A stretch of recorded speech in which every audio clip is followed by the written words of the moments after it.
Karena kita di Bandung ya. Sampurasun. Alhamdulillah. Kenalan, nama saya Ramalis. Saya hadir di sini atas nama Yayasan Pilar Tunas Nusa Lestari.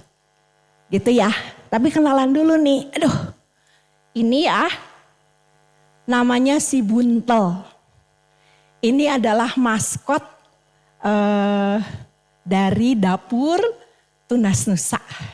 Kucing yang gendut, bandel, eksploratif, ingin menguasai dunianya. Tapi yang dia gigit, yang dia bawa-bawa adalah ada di sini. Aduh, bohong sih. Mana mungkin dia makan itu. Adalah, ada yang tahu ini? Bunga apa? Kecombrang ya. Jadi kalau kita di Bandung itu ada 3 bunga yang paling Bandung banget gitu ya. Pertama kecombrang.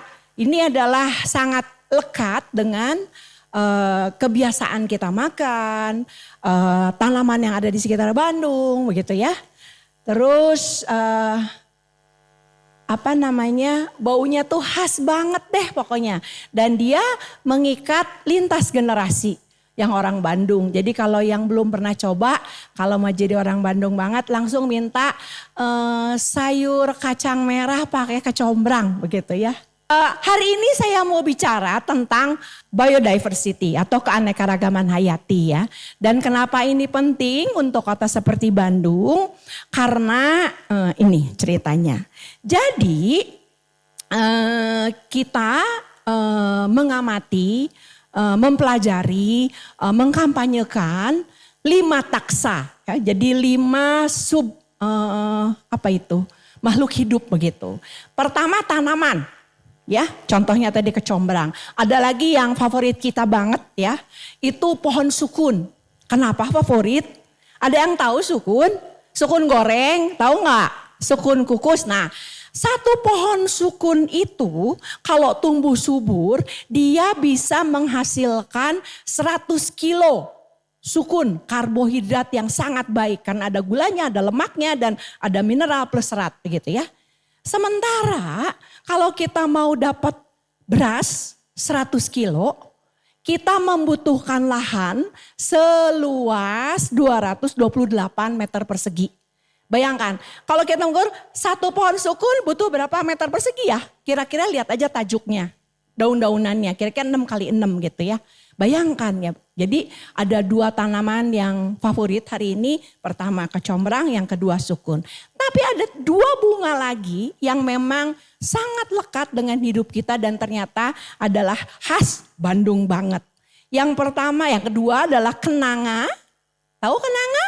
Yang harum sekali. Yang udah pernah kawin orang Jawa biasanya itu menjadi bagian dari roncean melati, ujungnya itu kenanga. Harum, warnanya kekuningan begitu. Dan yang kedua cempaka. Cempaka itu emang jarang, tetapi ini minyaknya sangat minyak astirinya sangat berharga begitu ya. Oke. Kemudian yang kedua, oh ya ini. Saya bawa satu contohnya. Ini golongannya serangga, ya. Ini penting buat kita. Banyak hal, polinator, kemudian serangga lain misalnya tawon, itu untuk madunya dan sebagainya begitu. Yang ketiga, ini ada. Tadi nanya dulu nih, saya nggak hafal nama ininya. Ini adalah burung brencet kerdil, burung-burungan. Ya, jadi udah 3 ya. Ini kali kenal, ini kalau orang Sunda bilangnya, aduh, ini copot. Piit, ada yang tahu nggak? Yang suka di padi, bondol Jawa, begitu ya. Dan yang ini adalah burung cabai Jawa, begitu. Oke, jadi pertama tadi ada tanaman, kedua ada insek dan arthropoda ya. Ketiga adalah burung. Yang keempat amfibi. Ini adalah kungkang kolam, sebangsa kodok. Jadi sebagian besar amfibi adalah kodok-kodokan. Ada kongkang kolam, ada yang warnanya hijau. Kalau dia loncat, cerut gitu, aduh keluar loh kan. Itunya yang kecurutnya keluar racun gitu ya. Jadi makanya kongkang racun begitu ya. Dan yang terakhir saya nggak bawa contohnya adalah reptil. Kenapa 5 taksa ini kita teliti, kita cermati, kita kampanyekan? Karena dia adalah bioindikator. Dia memberikan indikasi apakah alam kita itu baik atau tidak baik. Kira-kira seperti itu ya. Oke. Nah itu satu sisi. Kan tadi saya janjinya akan bicara tentang biodiver, tapi belakangnya city. Nah, kenapa ini penting ya? Jadi kalau teman-teman tahu ya, Bandung ini ada posisinya di dasarnya Cekungan Bandung. Ya. Dan beruntung sekali Bandung yang direncanakan tahun 1920-an itu dengan konsep Garden City, begitu ya. Nah, si konsep Garden City ini merencanakan 375.000 jiwa. Padahal sekarang 2,6 juta. Jadi nggak heran kalau panas, macet gitu ya. Tapi dalam cerita tadi makhluk-makhluk tadi, yang lebih penting itu adalah kita telah merampas ruangnya mereka. Sebelum kita ada tuh si burung, si kupu-kupu, si kecombrang tuh sudah ada. Tetapi gara-gara ada kita, mereka hidupnya terancam. Banyak yang sudah punah begitu. Nah pertanyaannya, terus gimana? Terus mau apa begitu ya? Nah, tapi sebelum mau apa kita lihat bahwa di luar itu kita masih menghadapi banyak hal lain. Ada konflik-konflik yang tumpang tindih ya. Tadi perubahan iklim. Kang Farhan menceritakan betapa urgennya si 1,5 derajat itu untuk seluruh dunia. Ya nggak ya Kang ya? Kira-kira begitu ya. Bandung juga sama begitu ya. Tapi ternyata bukan cuman itu. Kalau kita lihat kotanya pengen tumbuh, nambah rumah, nambah bangunan, ngambil air lebih banyak begitu ya. Tapi si alamnya nggak mau itu. Nah tadi di atas ada Bosha cerita. Kita selalu berpikir polusi di sungai, polusi di udara. Ternyata ada polusi cahaya. Kalau kita mau kunang-kunang tetap hadir, reptilnya tetap ada, kurangi cahaya kalau tidak perlu. Hemat listrik dan mengurangi polusi cahaya. Kira-kira seperti itu. Bosha tidak bisa berfungsi kalau terlalu banyak sinar. Kenapa? Bintangnya nggak kelihatan. Kira-kira seperti itu gitu ya. Jadi ilmunya terhambat. Oke. Nah, tantangan kita adalah bagaimana kita berbagi ruang. Bagaimana kita merencanakan masa depan yang baik bersama-sama. Begitu ya. Ternyata dari 1 tahun yang kita lakukan, didukung oleh Yayasan Kehati, itu kita merasa tidak mungkin bekerja sendiri. Anda, Teteh, Akang, Bapak, pasti punya keterbatasan. Tapi masing-masing dari kita pasti punya keunggulan. Kalau kita mikirnya bareng, jalannya bareng, geraknya bareng, bukan cuman soal foto-foto, tetapi betul-betul gua bisa apa ya? Gua bisa bantu apa ya? Gua bisa kerja sama-sama siapa ya? Nah mungkin ini yang bisa menjadi solusi. Solusinya kemana? Solusinya adalah berusaha hidup harmoni dengan metode atau dengan prinsip keseimbangan ekologi. Usulan yang kami sampaikan, 1, mari kita bergerak, tapi basisnya bukan karena aku lagi naksir dia, kebetulan dia punya program gue bantuin, bukan. Atau aku kebetulan punya misi apa, si itu punya itu, bukan. Tetapi kita sama-sama mencoba mencari harmoni antara manusia dan biodiversity. Kita mencoba berusaha bergerak, dasarnya apa? Knowledge, ilmu pengetahuan.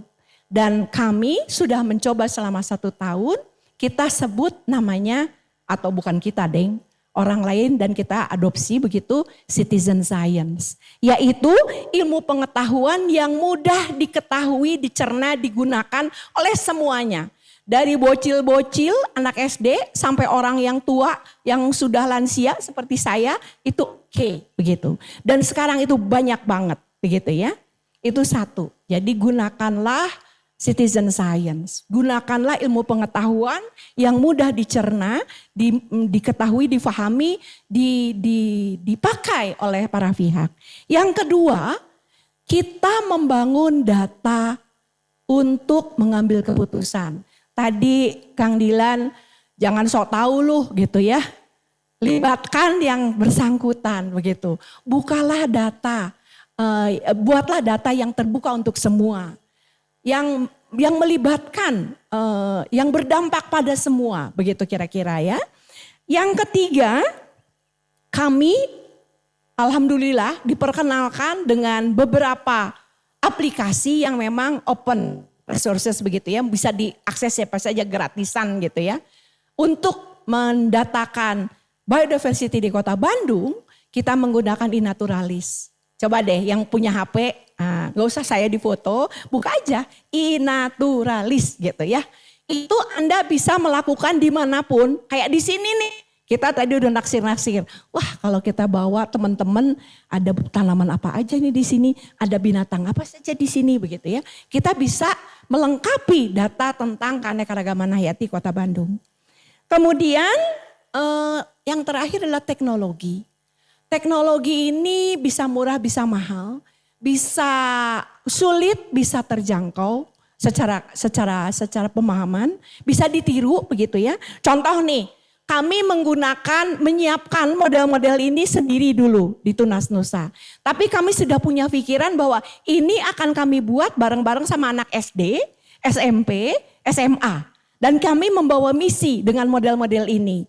Karena yang kita gunakan seluruhnya adalah sampah. Jadi ini dari botol bekas sama kertas bekas sama bubble wrap bekas. Ini dari botol bekas.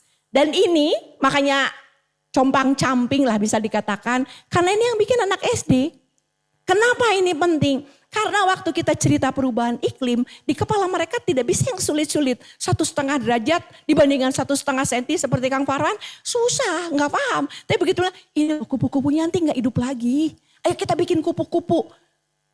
Yang ada natif di Bandung itu banyaknya warna kuning ya, namanya apa ya lupa saya. Nah itu keluarnya anak-anak itu yang kuning, putih sama biru, kalau tidak hitam juga ada gitu ya. Mereka cepat langsung ingat begitu ya. Nah jadi teknologinya gunakan yang itu. Terbuka dan mudah dicerna oleh para pihak. Oke, sekarang tadi disampaikan waktu perkenalan bahwa saya bukan omong kosong. Kami sudah melaksanakan ini secara intensif untuk urban biodiversity selama 1 tahun. Yang sudah kita lakukan, ada Bapak itu, Bapak Reza namanya. Dia yang menggagas dan make sure ada 7 jelajah taksa. 7 titik di Kota Bandung, titik hijau sudah kami datakan ada apa saja. Kalau pengen tahu ada apa saja buka ya iNaturalisnya ada di situ ya. Di antaranya wetland park, kemudian ada di Taman Lansia, ada di belakangnya Unpar, Babakan Siliwangi dan seterusnya. Ya ada 7. Tapi kita juga bukan, ini diundang. Jadi di Instagram kita open recruitment begitu. Oke ikut-ikut dan rata-rata kita berangkat 40. Nah tapi bukan cuma jelajah taksa yang kita lakukan. Kita juga bergerak dengan SMA 27.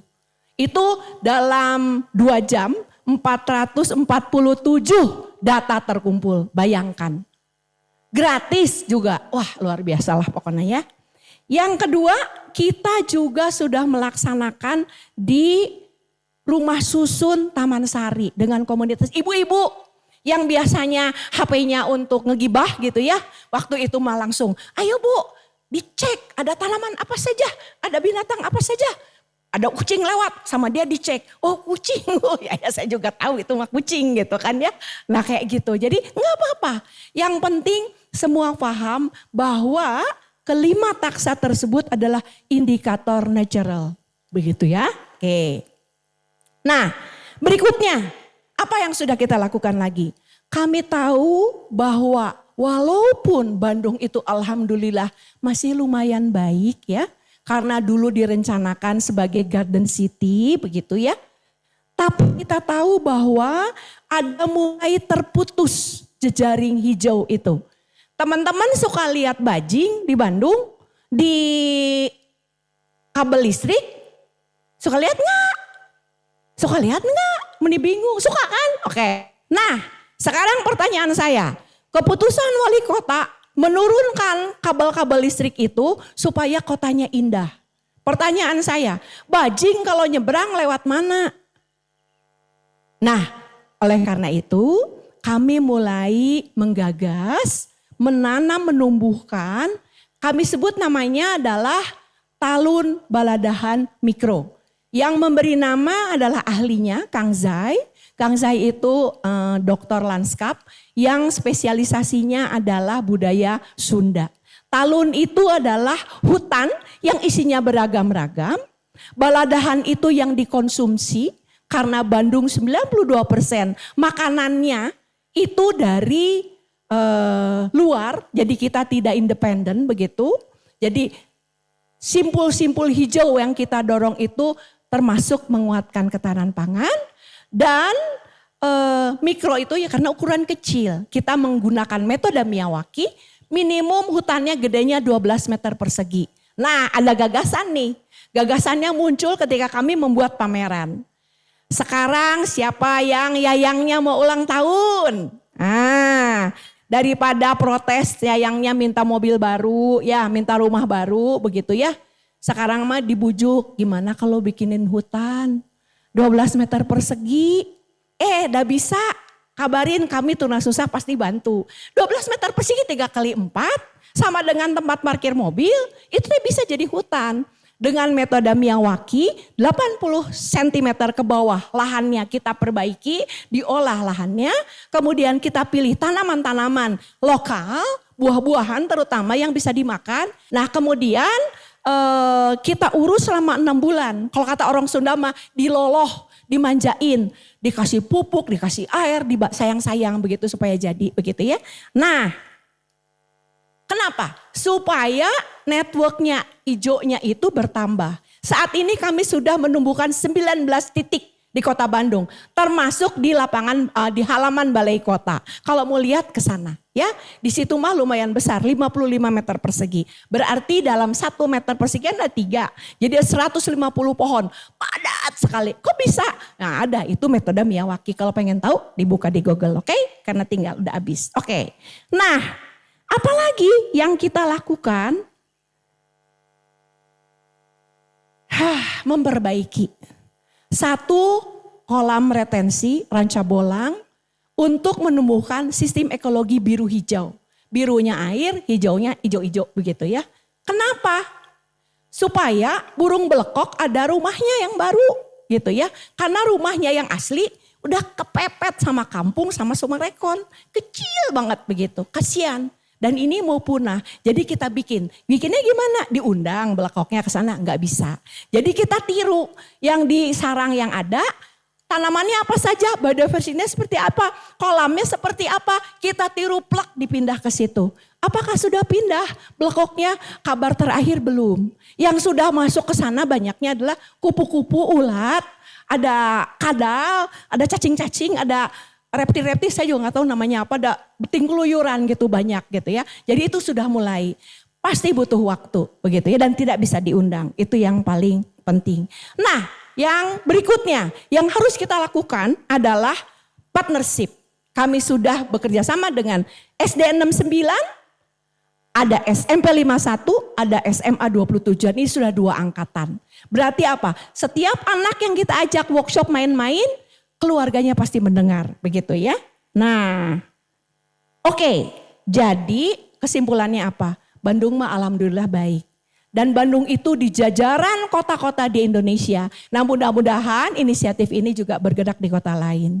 Jadi mari kita tutup pertemuan dengan saya, tapi tidak dengan TEDx begitu.